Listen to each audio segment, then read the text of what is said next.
Hello students, this is Rakhi Madam. Welcome to my video lecture on Earth as a planet, which is the first chapter of the 9th class Geography. Now in the first page, you have the shape of the Earth which is given as the heading, and Aryabhatta, the famous Indian astronomer, believed that the Earth was spherical in shape and rotated on its axis. And after that, in Europe, the Greek philosopher Pythagoras and Aristotle were the first to state that Earth was spherical in shape. Now, there have been convincing evidences from man's landing on the moon that the Earth is spherical in shape. What are those evidences which prove the spherical shape of the Earth? The first evidence is sunrise and sunset.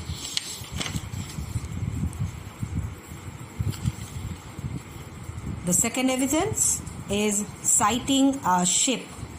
Now, there's a diagrammatic explanation of this particular evidence, and the diagram is important. Then the next evidence is the lunar eclipse, and we all know that when a lunar eclipse occurs, the shadow of the Earth falls on the moon, and this shadow is always circular. If the Earth was flat, the shadow would not be spherical. Then the next evidence is position of the pole star. Now you must all know that the pole star is a star which shines steadily over the North Pole, and therefore people who are actually occupying the southern hemisphere have got no idea about how the pole star looks like, and the angle of elevation of the pole star at any latitude would be equal to the value of the latitude. Now this particular diagram which follows this evidence, also is important from a diagrammatic point of view. It is important, and some examples regarding the angle of elevation of the pole star is given. At London, which is at 40 degrees north, the angle of elevation of the pole star would be 40 degrees in the sky, and at Singapore, which is at 0 degree, the angle of elevation will be 0 degrees, and so on and so forth. Then the spherical horizon is another evidence which proves the spherical shape of the Earth. The Bedford level experiment, there's a diagrammatic explanation of this particular evidence which is given. Now an experiment was conducted many years ago at the Bedford level canal area in Britain. And in this canal, there were 3 poles which are fixed at the bottom of the canal, that is the bed of the canal. And since the bed of the canal assumes the curvature of the Earth, therefore all the 3 poles did not stand at the same height. They were fixed at an interval of 5 kilometers from each other. It was observed that pole A and C were at the equal height, whereas pole B stood at the middle and it was intersecting the line of sight. And this again was concrete evidence regarding the spherical shape of the Earth. Then the 7th evidence is the effect of gravity, circumnavigation. Then the other evidences are the aerial photographs and the aerial satellites. However, from all these evidences which are given, the first 6 evidences are important from the examination point of view. The second page tells us about the shape of the Earth. The Earth as an oblate spheroid. Actually, we all have a general idea that the shape of the Earth is spherical, but it is not exactly a sphere. Then how is the shape of the Earth like? Actually, the Earth is flattened at the poles and bulges at the equator. Consequently, this unusual shape has been more aptly described as an oblate spheroid, which means flattened at the poles and bulged near the equator. Now, how does this happen? At the equator, the Earth's diameter measures 12,756 kilometers, while at the poles the diameter is 12,714 kilometers, giving a difference of 42 kilometers. This is the result of the centrifugal force created by the rotation of the Earth. Now these dimensions of the equatorial diameter and the polar diameter and their difference is very important from the question answer point of view. Okay, then the geographical name that is aptly given to the shape of the earth is geoid. The earth shape is often described as geoid, which literally means earth shaped or oblate spheroid. Then the size and measurement of the earth. The earth has an average diameter of about 12,735 kilometers. The 3 planets of the solar system, Mercury, Venus and Mars, are smaller than the earth. The other 4 planets, Jupiter, Saturn, Uranus and Neptune, are larger than the earth.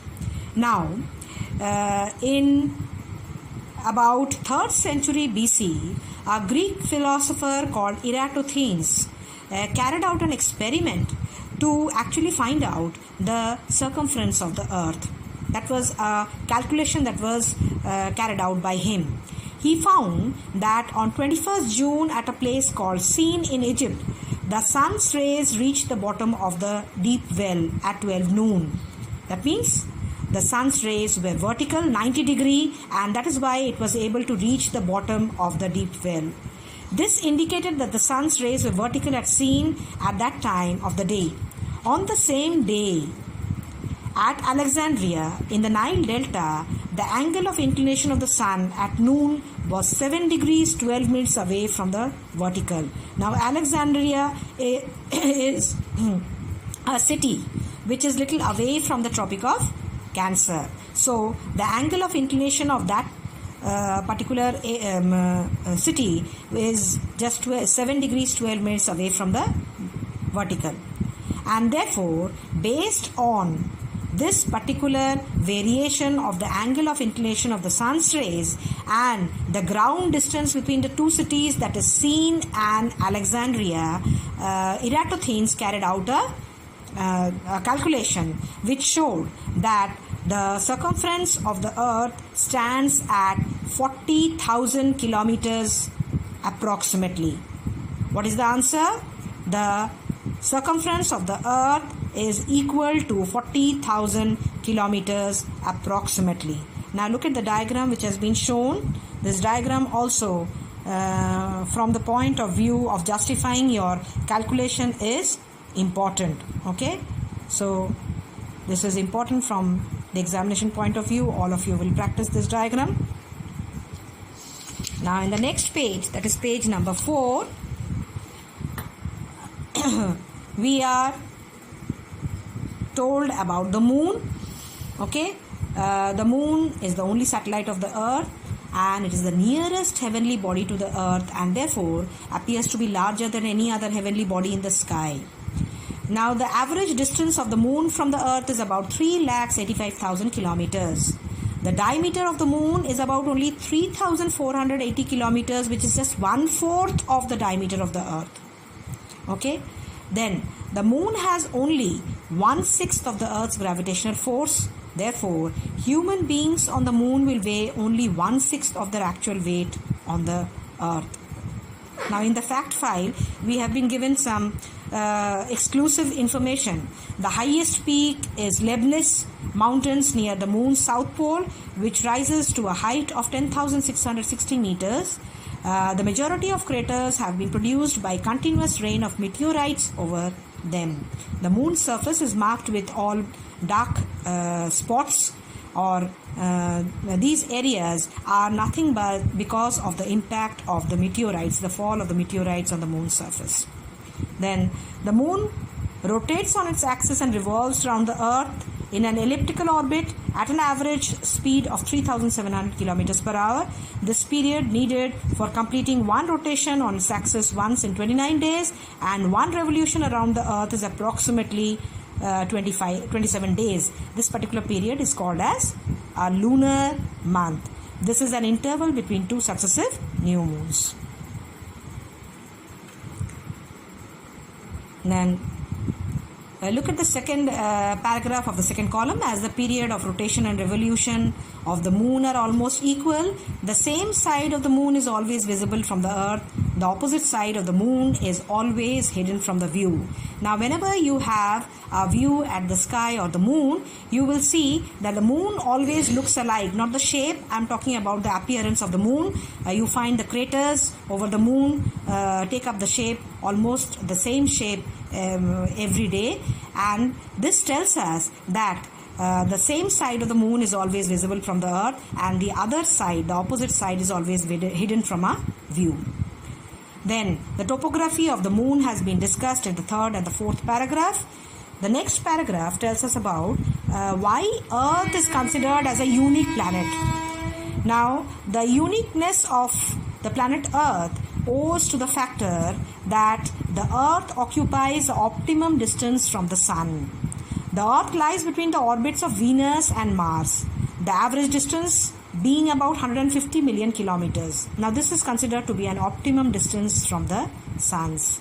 Hence, the Earth is neither too hot like Venus or Mercury, nor too cold like Jupiter and other outer planets.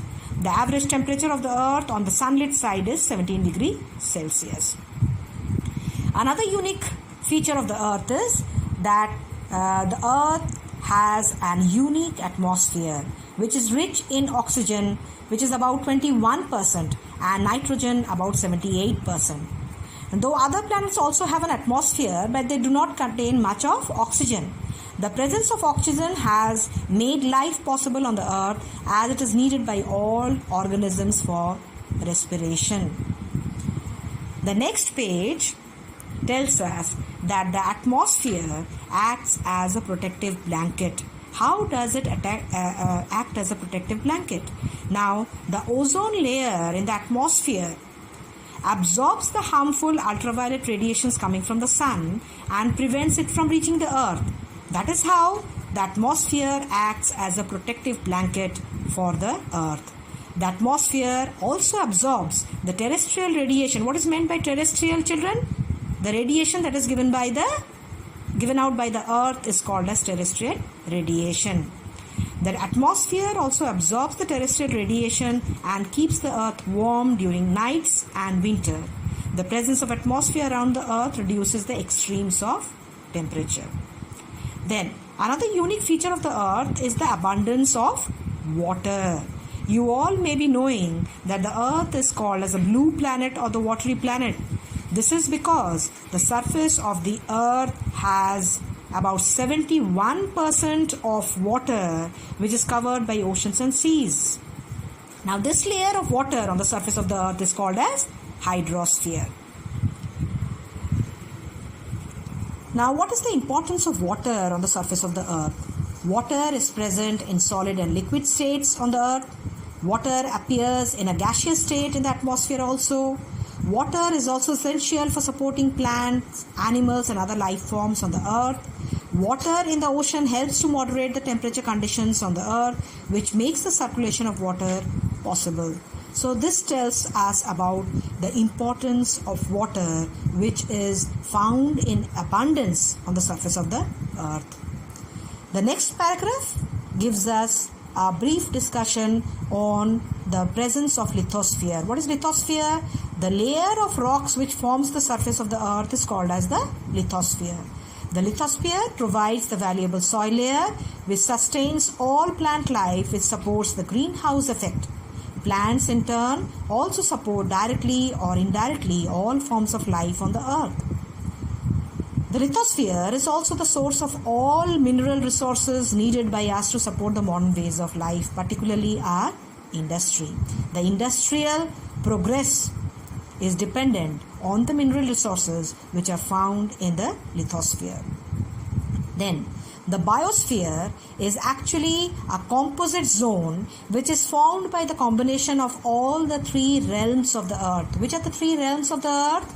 The atmosphere, the hydrosphere and the lithosphere. And this particular zone, which is a limited zone, provides an environment for the evolution of human beings in the distant past, for the progress of human civilization also. Now, the combination of all the above factors that we studied just now has constituted the favorable physical environment and has made Earth a habitable planet. The variety and abundance of plants, animals and other forms of life makes the earth a unique planet. The next paragraph tells us about the antipodal balance between land and water. There is an antipodal balance of land and also of water on directly opposite sides of the earth. Land on one side of the globe is balanced by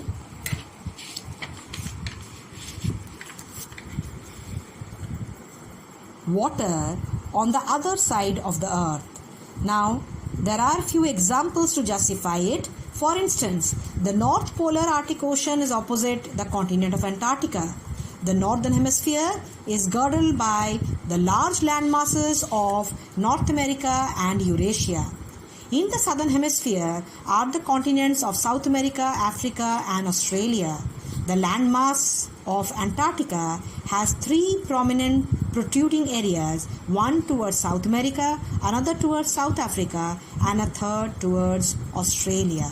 Now this antipodal balance of land and water is actually a fact that land on one part of the earth balances either land on the other part of the earth or a water body on the other part of the earth, which are diametrically opposite to each other.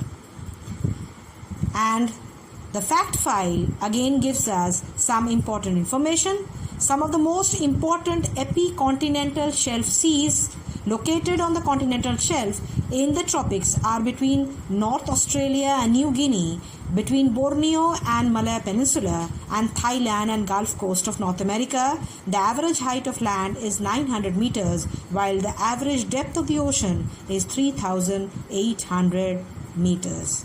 Now this brings us to the end of the lesson, but then I am going to discuss with you the exercise questions.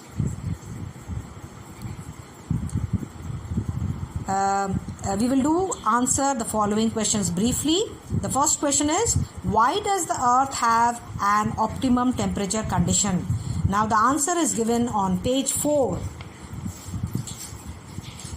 On page 4, under the earth as a unique planet, the second paragraph itself tells out, the first point tells us the earth lies between the orbit of Venus and Mars. That entire paragraph is actually the answer. The second question is, mention 3 unique features of the earth. Again, that is on page 4 and is under the heading, the earth a unique planet. You can give the example of the first point, the second point and the third point. Okay, you have to give the full paragraph as an answer to the question. The third question is, state how the atmosphere around the earth is different from those around the other planets. Now again turn to page number 5. Page number 4, and you will see this given under the earth as a unique planet. The second point, the earth is unique as it has an atmosphere which is rich in oxygen. You will talk about the presence of oxygen and nitrogen. And then the third point, which tells that the atmosphere acts as a protective blanket. Now these 2 points, the second point, that is the atmosphere which is rich in oxygen and nitrogen, and the third point, which is the atmosphere acts as a protective blanket, will be the answer to this particular question. Now the next question is, state the significance of the atmosphere.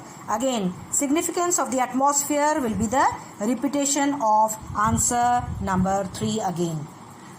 Then, what is meant by hydrosphere? Turn to page number 5 and you will find the answer which is given in the first column, the second paragraph. The entire paragraph is the answer. The next question is, state the importance of lithosphere. That is question number 6. State the importance of the lithosphere. It is again on page number 5 and it is the second column. The second paragraph tells us about the importance of the lithosphere, which can be divided into 2 points. The second line tells the lithosphere provides the valuable soil layer which sustains all plant life, which supports the greenhouse effect. And the second point tells the lithosphere is also the source of all mineral resources needed by us to support the modern ways of life.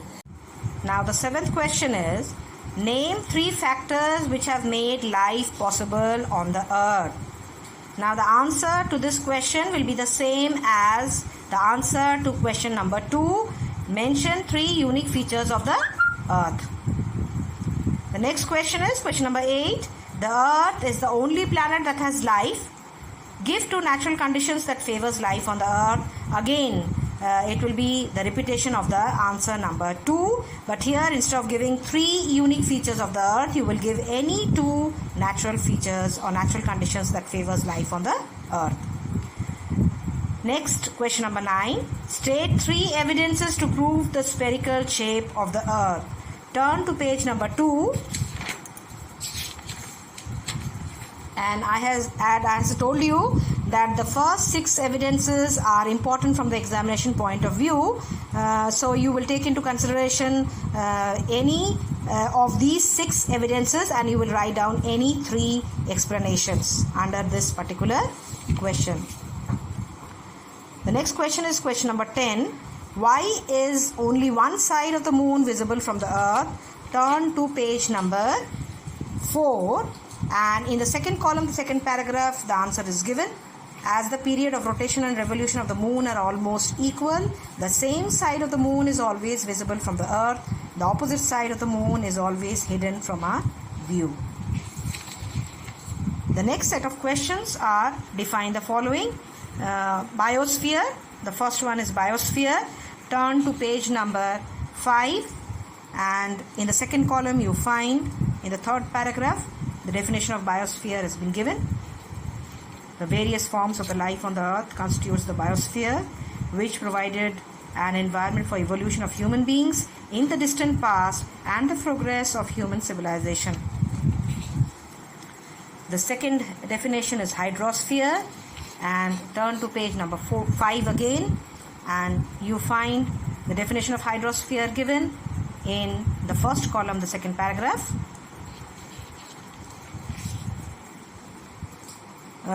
Then the third one is geoid, and turn to page number 3. You find it in the second column, the first paragraph itself. The earth shape is often described as geoid, which literally means earth shaped or oblate spheroid. The next definition is antipodal balance between land and water, and you turn to page number 5. You find it given in the last paragraph of the second column. There is an antipodal balance of land and also water on directly opposite sides of the earth. Land on one side of the globe is balanced by water on the other side of the earth. You need not give the examples. The next part of the questions are the give reason for the following. The earth is a habitable planet. You have to give reason.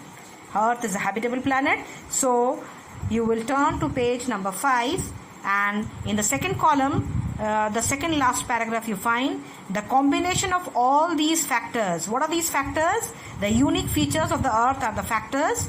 Okay, so you just have to write the ones which are given in bold letters. Optimum distance from the sun, atmosphere rich in oxygen and nitrogen, the atmosphere which acts as a protective blanket due to presence of ozone, abundance of water. This is how you are going to write the factors which have constituted to make the earth a habitable planet. The next give reason question is, the shape of the earth is not exactly that of the sphere. Turn to page number 3, and you find this paragraph, the earth as an oblate spheroid.